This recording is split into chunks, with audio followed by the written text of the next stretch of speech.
Excellent. Thank you, everybody. My name is Snehal Antani. I'm the co-founder CEO at Horizon3. Proud to be an external advisory member for the Action Institute.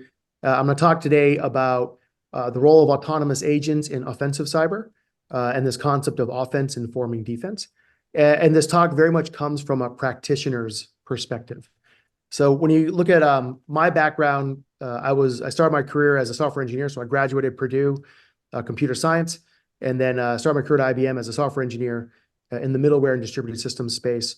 I did my grad school at RPI on distributed systems, and then was a CIO at GE Capital. So a number of typical CIO functions within my portfolio, and then moved to the Bay Area to be the CTO at Splunk, and then left in 2017 to serve within the U.S. Special Operations community as its first Chief Technology Officer.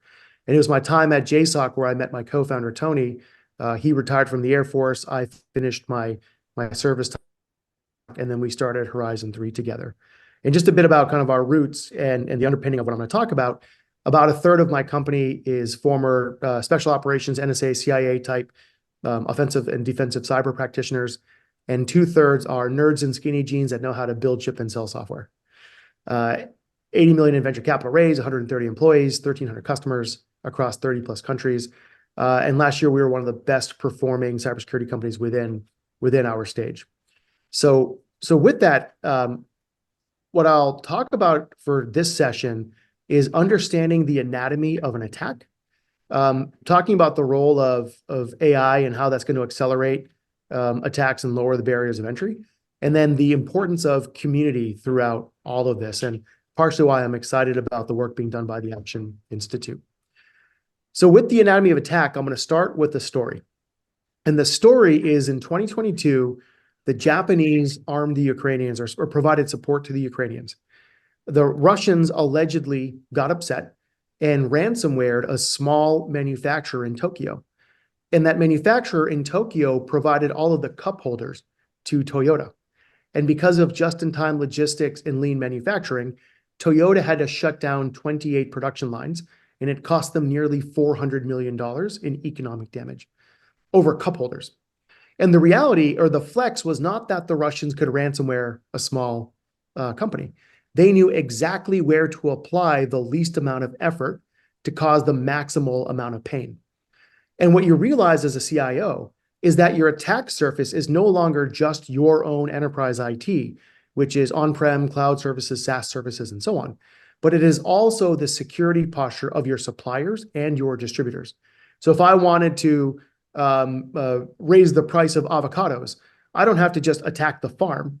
I could go after the fertilizer component supplier or get trucks to get stuck at the border and fruit and vegetables to rot. And the point is, your attack surface is far beyond just your own environment now. The second part is this fundamental shift from extortion, which is really a CFO and cyber insurance problem. So as a CEO of a company, I look at ransomware as a cyber insurance issue, right? What's the likelihood of ransomware? How much are they likely going to demand for me? And do I have enough insurance to cover it? That fundamentally changes in this new world towards business disruption. Can that attack destroy my ability to manufacture vehicles in the case of Toyota? And so you think about it from a corporate standpoint as a very different type of risk going forward. So what I'll do is I'm gonna show you an example, and the example is nothing more than to show how an attacker would think and operate. So let's say that I want to cause havoc in the Midwest right before the election because that's where most of the swing states are, and I just want to cause economic harm. What I'm going to do is I'm going to target the manufacturing of Ford F-150s, most popular car in America. I don't know anything about car manufacturing, so I'm going to use ChatGPT as a Google search on steroids. And with the right prompting and curation and so on, you can pretty quickly figure out that, well, these are the top 10 components that an attacker could target in order to disrupt the supply chain. The semiconductor and electrical components, the transmission components, raw materials like steel and aluminum, the ECUs, and so on and so forth.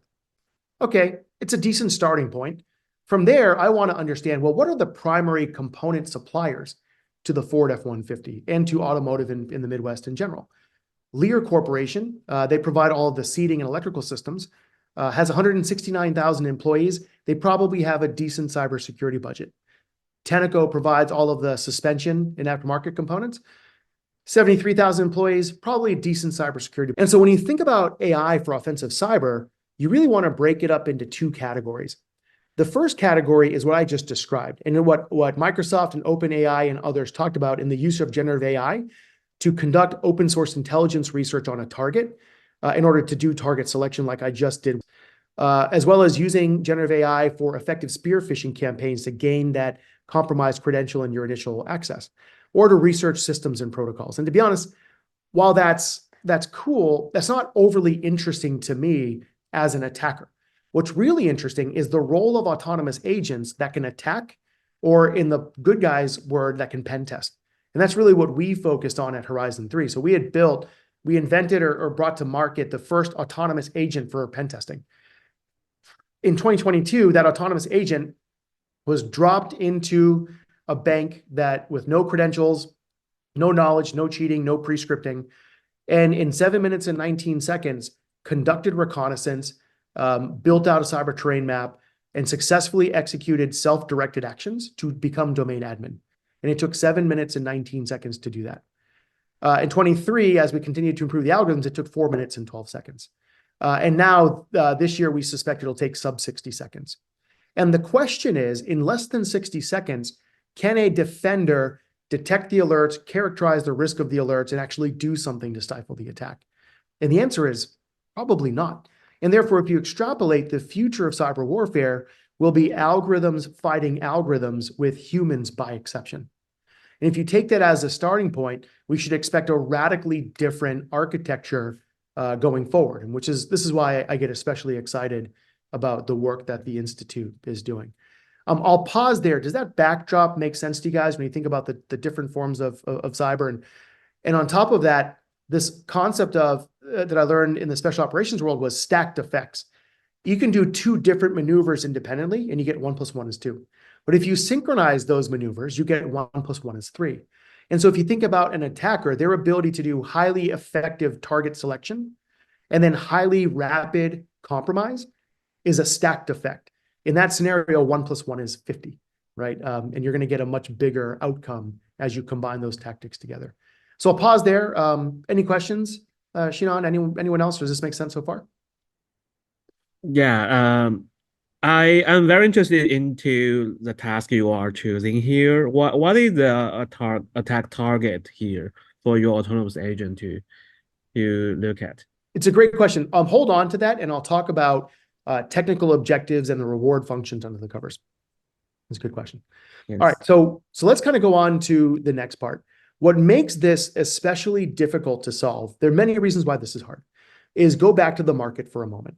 So the blessing and curse of CISA emergency directives are that when a celebrity CVE makes it into the news, Ivanti is an example, and it becomes rapidly exploited in the wild, CISA will issue an emergency directive declaring there's widespread exploitation.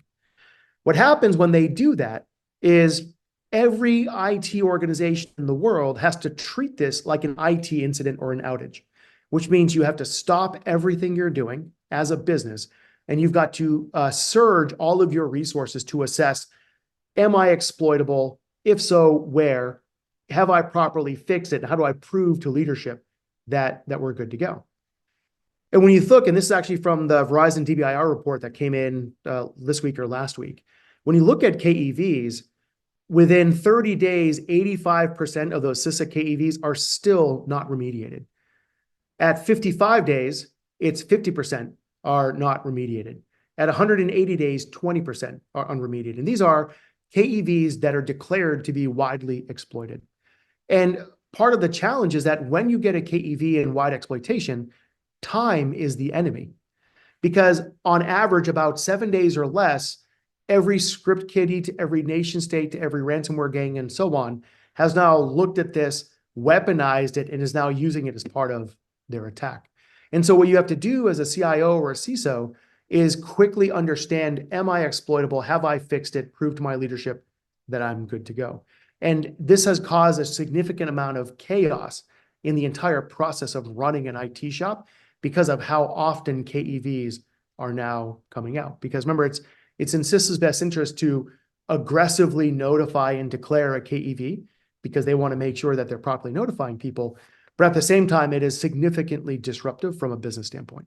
And I think addressing this problem is going to become a really interesting problem set going forward as well.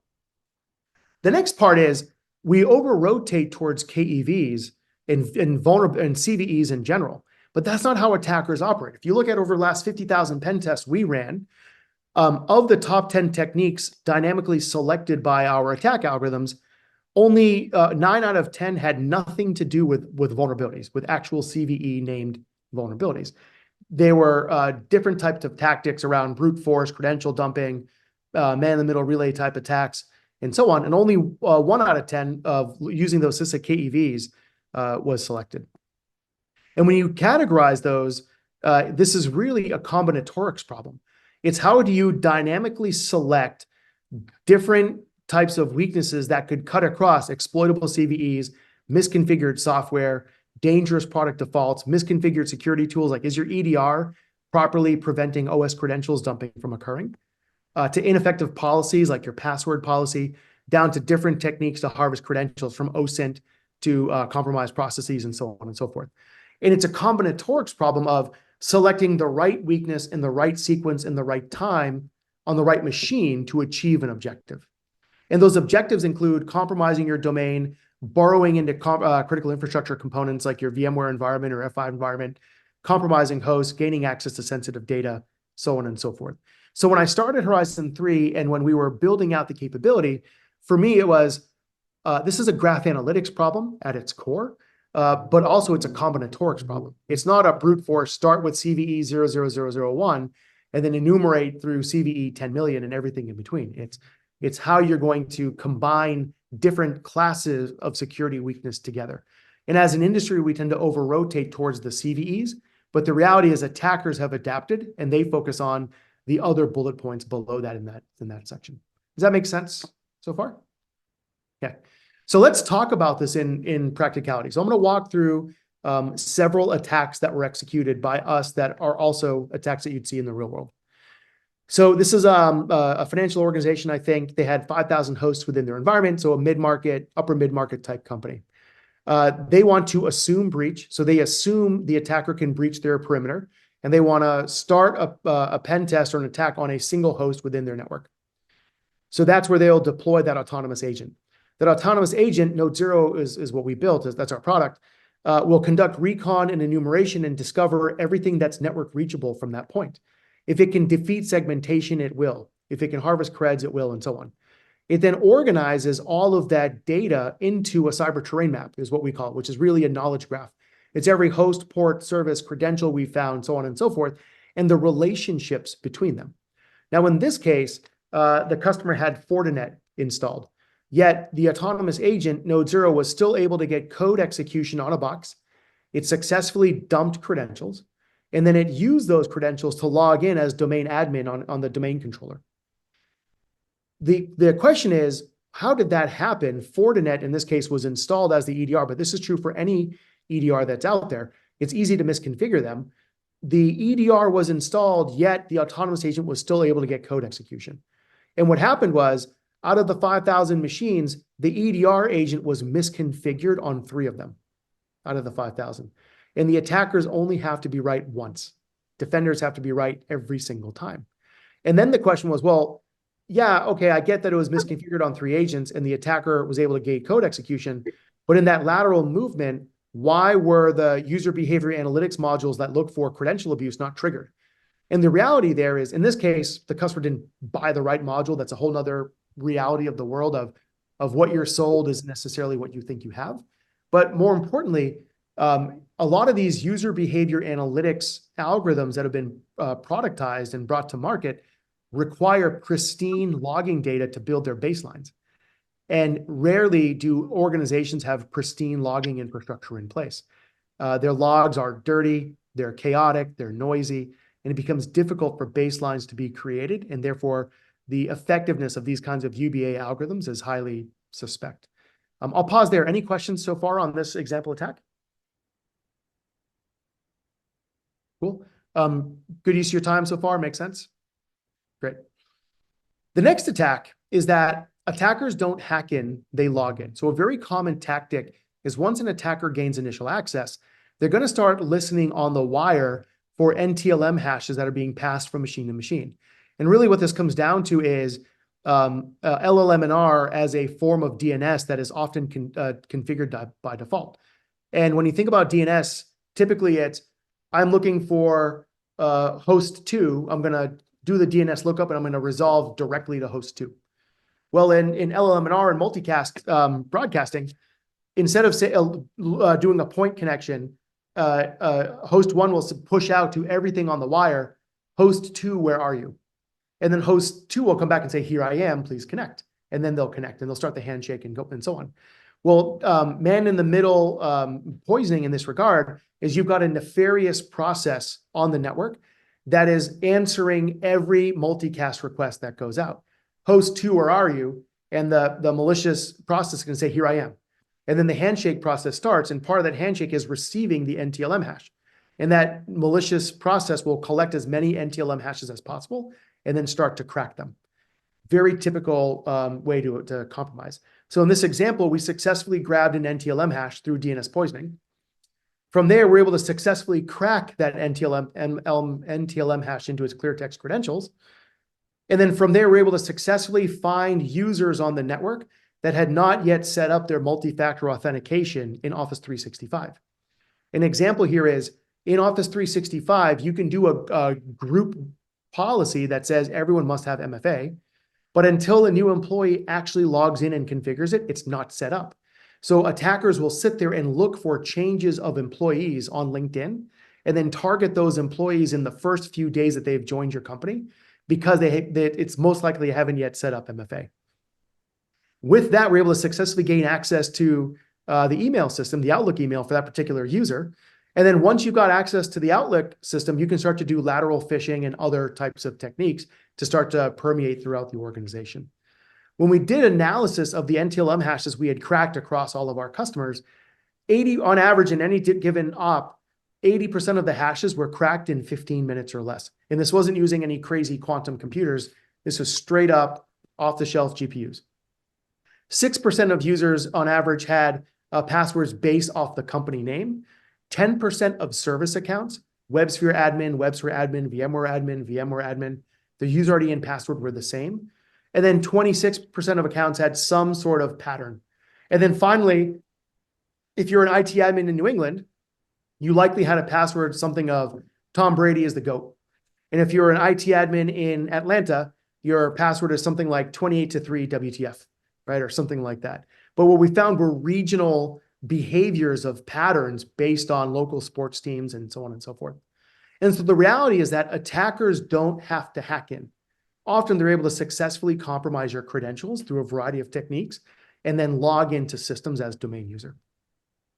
Any questions so far? Does this make sense? Cool. The third out of 4 examples here. This is an example of a hybrid cloud customer environment. Once again, the autonomous agent is initiated on a single host as an internal pen test. That host discovers about 2,000 other hosts that are network reachable, including cloud assets. Within an environment, you've got a variety of specialty virtual appliances, HP ILO, Dell iDRAC, Veeam Backup and Recovery. And these are virtual appliances with custom operating systems that you're usually doing things like managing storage, servers, and that sort of stuff. Well, these virtual appliances tend to be difficult to install EDR agents on because they're custom OSs. They tend to be difficult to patch or easily forgotten. And they tend to be processes that have highly privileged accounts associated with them. So what an attacker is going to do is once the autonomous agent here has organized this data into that knowledge graph, is we fingerprinted HP ILO was running within the environment. And that is a juicy target to get after. So when you think about next best actions, should I go after the router, the printer, the television next? Well, if you see HP ILO, you go after ILO.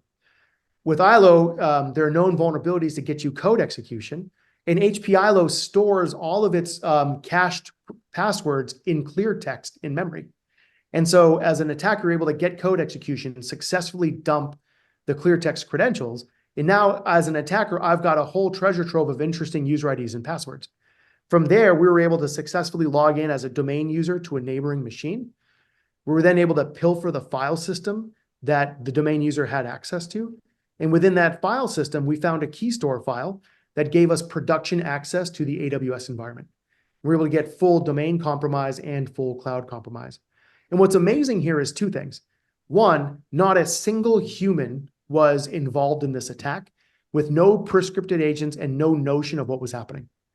The second interesting thing is not a single cybersecurity alert and their SOC tools went off. And they had every Gucci tool you could buy because HP ILO wasn't being monitored, and everything thereafter was a compromised credential that didn't trigger any of the credential user behavior analytics rules and policies. It all looked like valid traffic within the environment. So what do you do about it? Step one, delete the key store file from a shared drive. You shouldn't do that. Step two, patch your ILO server immediately and try to observe it as best as you can. And step three, improve the observability of your highly privileged accounts. I'll pause there. Any questions on this attack story? Cool. The final story is a more generalized version of what ends up happening. So if you want to break in from the outside, and this actually encapsulates to some degree what happened to Microsoft a couple of months ago and many other organizations, is an attacker is going to start from the outside and go off and use LinkedIn, breach databases, and so on to identify likely credentials. So for example, I can go to LinkedIn Sales Navigator and find all of the employees at UC Santa Barbara or at Boeing or whatever. From there, I'm going to guess that your password is trobinson at ucsb.edu, or whatever it might be. And now I've got, say, 10,000 potential user IDs. All it takes is one of them to reuse a compromised Netflix password that can be found on the breach database as their company or academic login. And what I'm going to do as an attacker is password spray, credential stuff, and other types of techniques to find that one person that had a weak password or compromised password to give me initial access. Once I've got initial access and I've compromised a single domain user, most likely that domain user is local admin on their laptops, which means they can install applications on their laptop and so on. If you're a local admin, then as an attacker, I can dump SAM, LSA, LSAS, and so on, find those NTLM hashes, and then start to credential reuse by cracking hashes, reusing hashes to neighboring machines, and so on and so forth, like I'd shown previously. And eventually, I'm going to stumble onto a privileged enough account that leads to domain compromise. This is, for the most part, the MO of the bulk of the attacks that you see happening out there in the wild.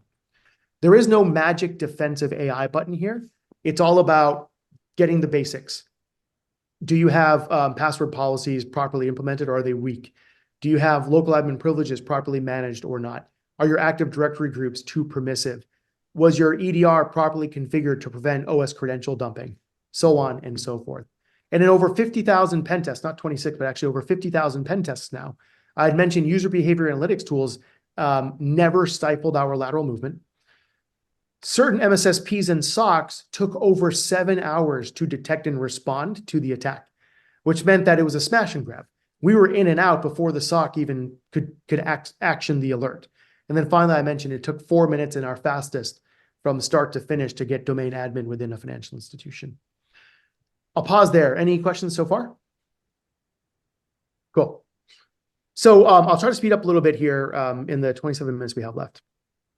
When you think about what's happening in the market using offense, using pen testing as a way to represent what's happening in the offensive cyber realm, what you see in the nefarious side of the house and in the pen testing side of the house is this evolution from manual consultants to marketplaces of crowdsourced developers to the attempt of automating attack. And automating attacks is an impossible task, and I'll talk about that in a moment, to this idea of autonomous attacks or autonomous pen testing or autonomous offensive cyber.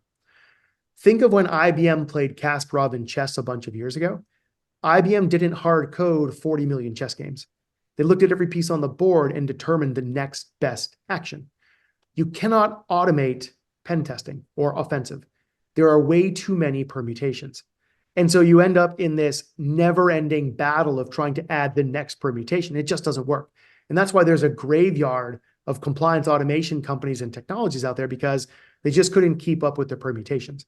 When you think about that AI chasm, And the X factor of autonomous agents, like what we built, it's a graph analytics problem. And it's about designing decision algorithms that are MDPs, that are using wayfinding techniques, and that are continuously getting smarter through reinforcement learning, through shadowing infrastructure, through collective intelligence.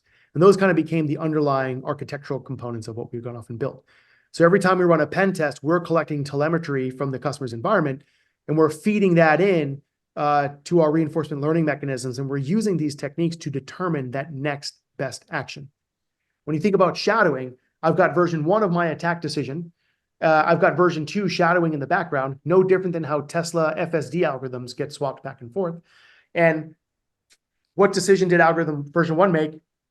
What decision did V2 make? Why was that decision different? And you use that as part of your training cycle. What's important in this world is, as you're executing autonomous attacks through autonomous agents like Node Zero, is you want to make sure you're safe to run against production systems. You want to make sure you've got the architecture in place where the more attacks are run, the smarter the system gets. And most importantly, you want to enable the end user to quickly test, fix, and retest, or what I call find, fix, and verify. Because it's that accelerated cycle of test, fix, retest that becomes the most important part of this experience. Any questions? Snehal, yeah, can I ask you something? Sorry, Giovanni here. I was unfortunately stuck for the first 15 minutes on a much less interesting meeting. So I have a question. Are you doing this actively now, or it's something that you're proposing? No. I've built a very successful cybersecurity company that does this right now today. Okay. All right. So you're actually doing reinforcement learning analysis on your pen test. Yep, exactly right. And I'll talk about that in a little bit more detail. Okay, sounds great. In fact, the next Thank slide. you. So when you think about a cyber terrain map or the knowledge graph, early on, the knowledge graph was not very dense, meaning nodes and edges per host, right? But the more we've evolved over the last 4 years, the denser these knowledge graphs have become, because the data model has become that much richer. Our recon and fingerprinting has become that much better, and so on and so forth. But these knowledge graphs underpin the core decision-making processes we have around our autonomous agents. And if you look, in 2023, we ran 26,000 pen tests last year alone, which is more pen tests than the top 50 global consulting firms combined. And we've now run more pen tests as a company than ever with every other company in its history, right? Over 50,000 pen tests total. And so, and we're going to probably 4x or 5x that number year over year in terms of total number of pen tests run. So in many ways, I'm a data company. Pen testing is just a sensor. When you look at last year, we generated 1.5 billion positive attack events, successfully exploited HPILO, successfully dumped credentials from Dell iDRAC, so on and so forth. But we have 5 or more billion negative events, attempted to deploy a rat, but it failed because of some context. The EDR stopped us, so on and so forth. By this time next year, we should be doing what we did last year per month, right? 1.5 billion positive events per month, 5 billion negative events per month. And what's important is the underlying process now of that data that we're collecting, how we do feature extraction, how we're doing the tagging, how we're driving that into recommendation engine evolutions, and then all the reinforcement learning that comes into play. And once again, the more attacks we run, the smarter we get, and the more training data we're accruing to allow us to build new variations of those autonomous agents. Does that make sense? Cool. The other thing to look at is back to like total number of pen tests. And actually, for the interest of time, I'll skip over this. So why does this matter? Why do autonomous agents for pen testing matter? Why does understanding offensive cyber matter for both good guys and bad guys? There is a fundamental supply and demand problem. You talk about the talent shortage in cybersecurity. It is the most egregious in pen testing. So there are only about 20,000 certified ethical hackers in the world based on looking for people with an OSCP certification. About 5,000 in the United States, about 1,500 in India. These are self-identified OSCP people. If you look down at some of these other countries, 120 for all of Sweden, 45 for all of Qatar. So it's extremely short in the broader, emerging markets, but it's still even a massive shortage just here in the United States. And it takes about 10 years to become a senior penetration tester. And that's after you get your certification, because it just takes repetition. And in the meantime, there's a significant growth in demand for security assessments between the increase in your attack surface, the increase of requirements through NIS2, DORA, GDPR, CMMC, so on and so forth, and the burden by cyber insurance companies and boards to verify your security posture. And the only way to overcome this supply-demand shortage is to find some form of force multiplier. In our case, it was autonomous agents for penetration testing, and that's really why I ended up starting the company that I started, and that's why we've got the success that we've got. But this is a problem that cannot be solved by throwing more labor at it. We have to think about a force multiplier solution that is autonomous agents. And by the way, we have the same issue on the defensive side. It's just not as extreme as the offensive side of the house. So with that, what you want to do in modern security companies that are actually good at security is they assume breach. They assume credentials are the new code execution. It's about harvesting credentials as the primary objective of an attacker, and that they should be pen testing as often as they're making changes in their environment. For every patch Tuesday, there should be a pen test Wednesday. And if you take that as a mindset, every time you make a change to your network, a change to onboarding new employees and so on, you should be testing your security posture. And what you end up in is this find, fix, verify type loop of finding problems that are exploitable, quickly fixing them, and then verifying that your tools were properly able to detect and respond. And the faster this feedback loop or this cycle, the more secure an organization. So when I think about the potential for autonomous systems, it's about enabling this workflow within the enterprise world, but in critical infrastructure and everywhere else as possible. And it's all about understanding the change in your exploitable attack surface over time. That's what I care about now as a CIO. How has my attack surface changed from the beginning of the year to today to understand, am I getting better? Am I getting worse? Do I have an ROI on the security investments that I'm making? So when you double click on that and you think about testing your security posture, first you think about technical objectives testing. Can the attacker achieve a technical objective, that is becoming domain admin, becoming a host compromise, getting a domain user compromise, compromising sensitive data, so on and so forth. So when you think about a Markov decision process, you have a reward function that is optimized or rewarding the decision likely to lead to domain admin, or the decision likely to lead to sensitive data exposure, so on and so forth. The next part is, once you've understood your technical objectives, you look at operational scenario testing. You run an attack from segment 1 and see if it can break out of that segment into segment 2. You take a compromised credential that was phished or whatever else, and you understand what could the attacker have done with the intern's credential. Could they have become a domain admin, or could they have accessed sensitive data? Are my security tools actually working? And then finally, you get into business scenario testing, which is, what is the effectiveness of my SOC or MSSP? Could my uptime be compromised? Could my information be compromised? Could the attacker gain persistent access? And you want to understand this every time you make a change. And that's super important. I'll pause there. Does what I talk about in terms of technical objective as incorporated into the reward function, does that make sense to you guys? Okay. And the way to think about it is, should I go after the printer, the router, or the television next? Well, that decision is based on discovered services, historical record of success, likelihood of achieving an objective, and the probability of being caught. And you take those as parameters to determine the next best action in the environment. The next part is, you don't want to run attacks from the same place over and over and over again. What you want to understand is your security posture from different perspectives. So if you take what happened with SolarWinds, that was a compromise that initiated in the management zone, and then the attacker was able to defeat segmentation and get into the data zone, the application zone, and elsewhere. And you want to assume that the attacker will gain access.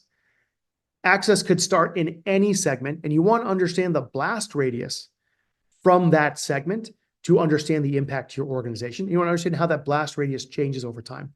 So if you take what happened with Caesars, it started with a domain user compromise, which then elevated to a service account compromise, which then led to compromise across multiple zones. And so you want to understand your exploitable attack surface from multiple points of view, and then how those points of view have changed over time. Does that make sense? Cool. And by the way, if you have questions, you can also post them in the chat, and we'll have time at the end to talk about it. So with that, let's talk about a practical example of a traditional organization. So this is a manufacturer based in the Midwest. The hardest part of a CIO's job is deciding what vulnerabilities to not fix.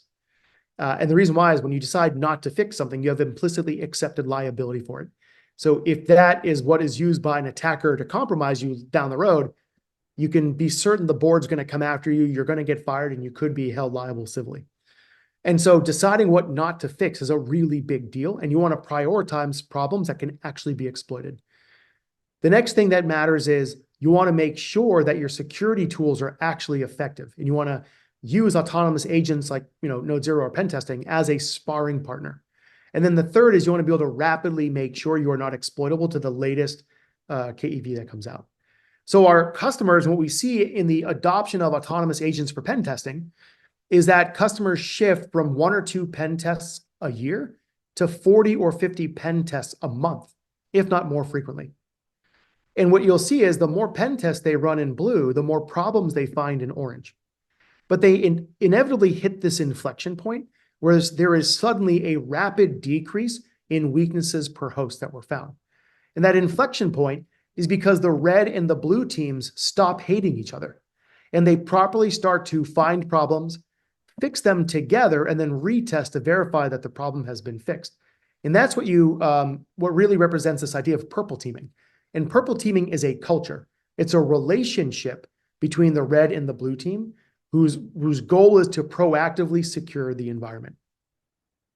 Key to building that trust in purple teaming is, number one, understanding the difference of being vulnerable and being exploitable. So if you take Log4Shell as an example, Log4Shell came out about 2 years ago, and it was an absolute nightmare for every company globally. Well, the way Log4Shell works is an attacker is going to find publicly exposed web forms and web applications, and they're going to inject a well-defined JNDI string as the user ID of a login form. And then the web app is going to log that data in its application interface. It's going to log the data in Log4j, and then Log4j is going to evaluate that crafted string, and it's going to trigger Log4j to do an outbound connection to a malicious server. And then once that outbound connection has occurred, the attacker now has command and control and code execution within your environment. So when you think about that, there's 2 ways to fix this. The first way to fix it is to find every instance of Log4j jar file across your entire company, which could be hundreds of thousands, depending on how big you are. And those are only the jar files you can find. Log4j is also deeply embedded in VMware vRealize and other vendor products. You got to find them all, and you got to update them all. Or you could put a single egress control in place to prevent that outbound connection. Now, if you do the egress control, you are still going to be marked as vulnerable by various vulnerability tools. But being vulnerable doesn't matter. Can it be exploited? That's the question. And the answer is no. The egress control prevents exploitation. And that's the fundamental difference that I think we're starting to see emerge across industry, is the distinction of being vulnerable versus being exploitable, and the importance of understanding your exploitable attack surface. And the next part that's important is this exploitable? And the reason why is put yourself in the shoes of an IT admin. I think maybe some of you have had that job or will soon have that job.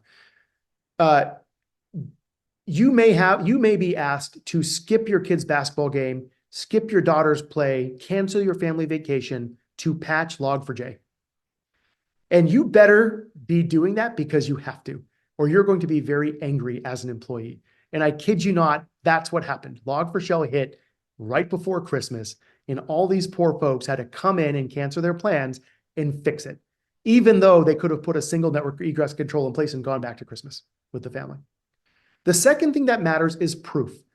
there is this inherent skepticism now with any problem that's been found, which is, sure, I'm sure it's a problem. Prove to me that it's an issue. So as you think about an attack path, it's one thing to show the path. And this is a screenshot from my product, where the autonomous agent node 0 started on a single host. It conducted recon and enumeration and fingerprinted different services. It fingerprinted and discovered a misconfigured JMX server.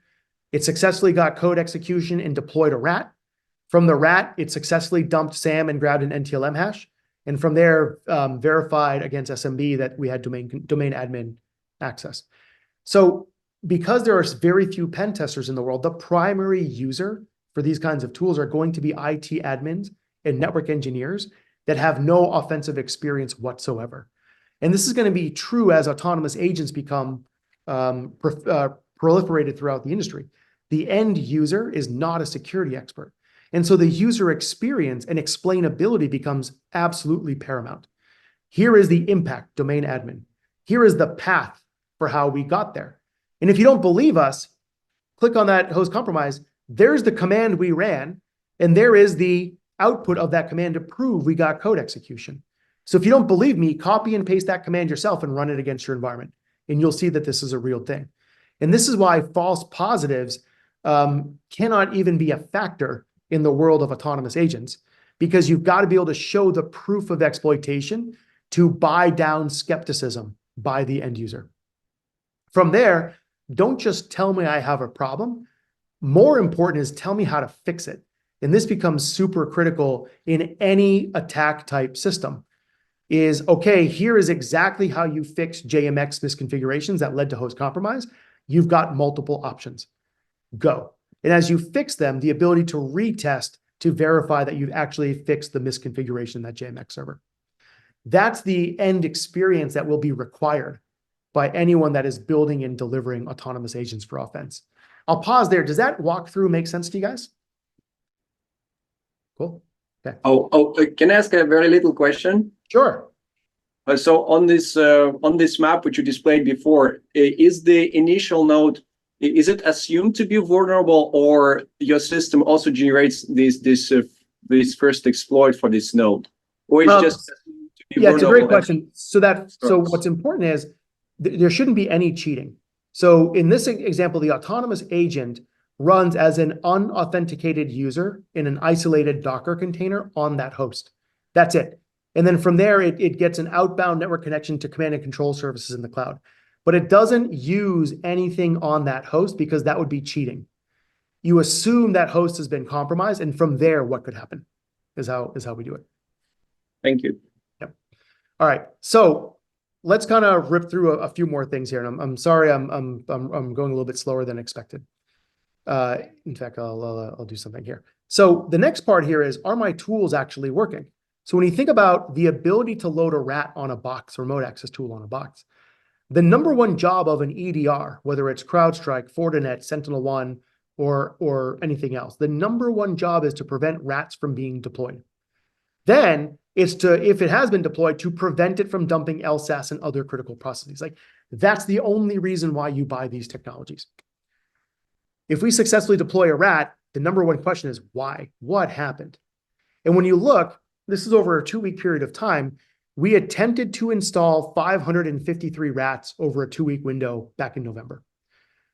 About 60% of them, so 333 out of 553, we successfully installed the rat and dumped SAM. And we got caught 220 times. Of the 333, we then successfully dumped LSA. We got caught 19 times. We then successfully dumped LSAS, got caught 3 times. Or sorry, the math doesn't work, but you get the idea. And then we successfully dumped telemetry or provided telemetry and got caught 68 times.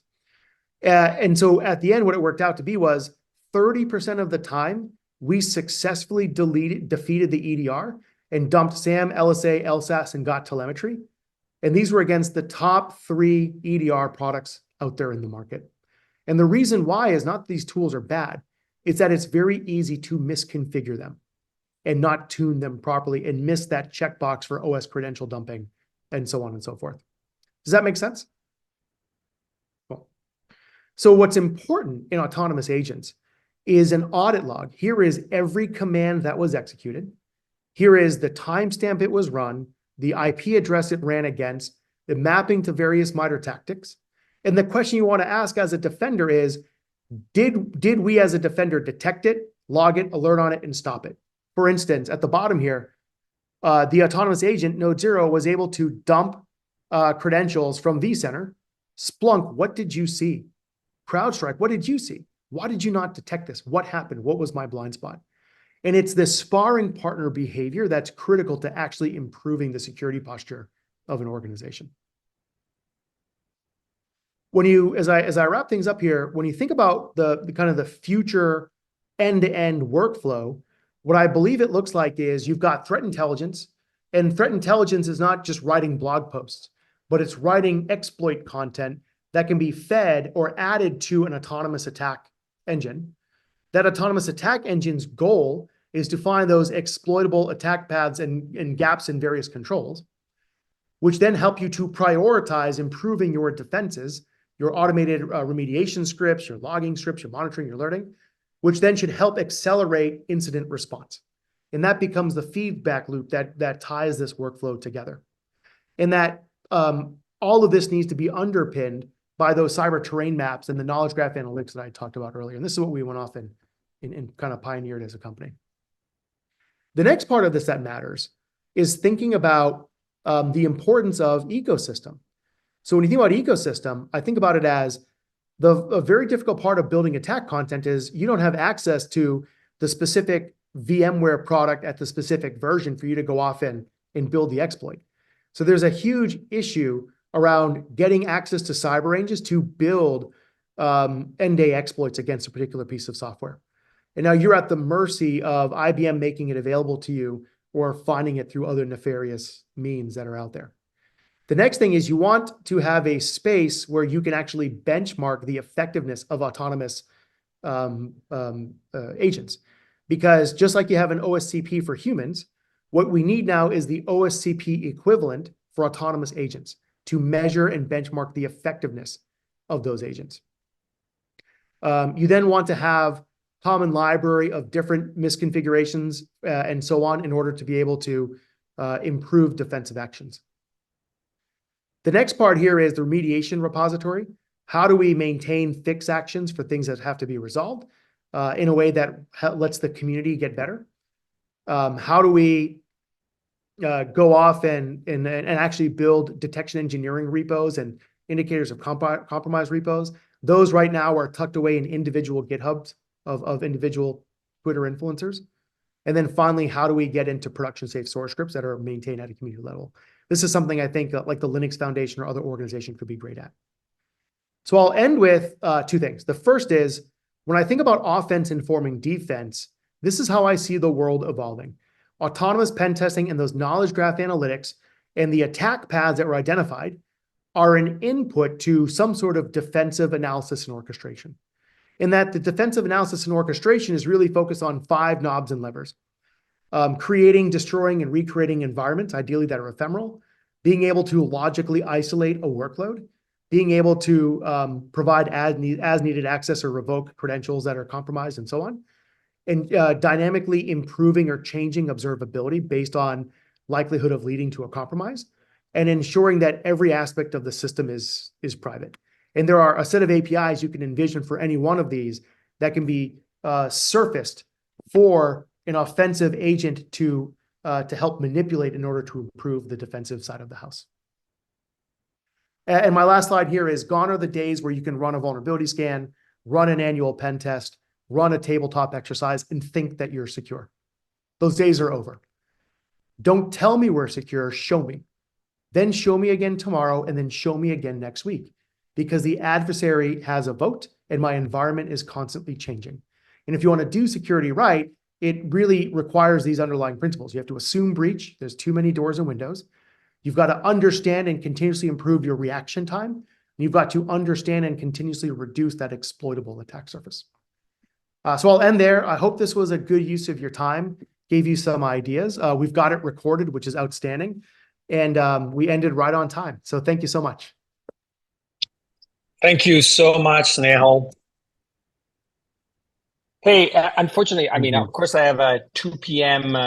Meeting that I have to run to. But before I run, I want to steal 1 minute of your time with a question, which is, I mean, when you say that it's important to reproduce these attacks and make sure that, a new CV comes out, maybe it's vague, doesn't have a real exploit, we want to have something that allows you to really replicate that CV, maybe extract, TCP dump or even man-in-the-middle HTTPS in order to build signature, build detection capabilities, so on. So what do people do in industry right now to create this reproducible databases? I mean, what kind of technology? Do you use Terraform? They bring a bunch of hosts up. Do they use containers? Because sometimes they have Windows mixed with Linux. So all this is hard. And So you kind of go back to what is the architecture of a cyber range? So for instance, our cyber range is Ansible scripts, containers, and VMs that can be pulled together and stood up. So that's a pretty good way to get a functioning cyber range up and running. Whether it's Ansible scripts or Terraform scripts, they're all the same. And so that's how we do it. And we've got a very robust cyber range. We can quickly spin things up, different types of configurations, different types of settings. And if you are really good at managing infrastructure as code, you want to have lots of different variations of configs that you can quickly wire together. Where this breaks down, however, is in more exquisite things. Even if you've got digital twins, it's super hard to truly replicate the nuances of PLCs or submarines or fighter jet IT systems. And I would love to buy a fighter jet to hack. Not sure I'm going to be able to afford one anytime soon. And so I think the cyber ranges for traditional IT systems is using the technology that you've described, but a huge gap in the market is cyber ranges for trusted researchers that go after more sensitive things: self-driving cars, critical infrastructure, water treatment facilities, energy production, so on, military equipment, so on and so forth. Awesome, thank you. And I want to talk to you more about it. So I will hit you separately. We'll take it offline. Sorry, I really have to go. I have a College of Engineering executive committee, whatever. I gotta go. Bye. Thank you, guys. Thank you. Thank you guys so much. And I hope this gives you time. Find me on LinkedIn. I've got a lot of my stuff recorded and posted as well. Reach out. I live in the Bay Area, so I can get down to Santa Barbara pretty easily. I can get over to Berkeley pretty easily. Purdue alumni, so I always find a reason to get out to the Midwest and elsewhere. So looking forward to meeting you guys in 3 dimensions sometime soon. Great. Thank you. Snehal. Yeah. All right. Is it possible still for me to ask some questions? Like, yeah, why don't you? I've got to jump to call too. Why don't you, if you don't mind, just shoot me an email with your questions. Of course. Yeah. Thank you so much. See ya.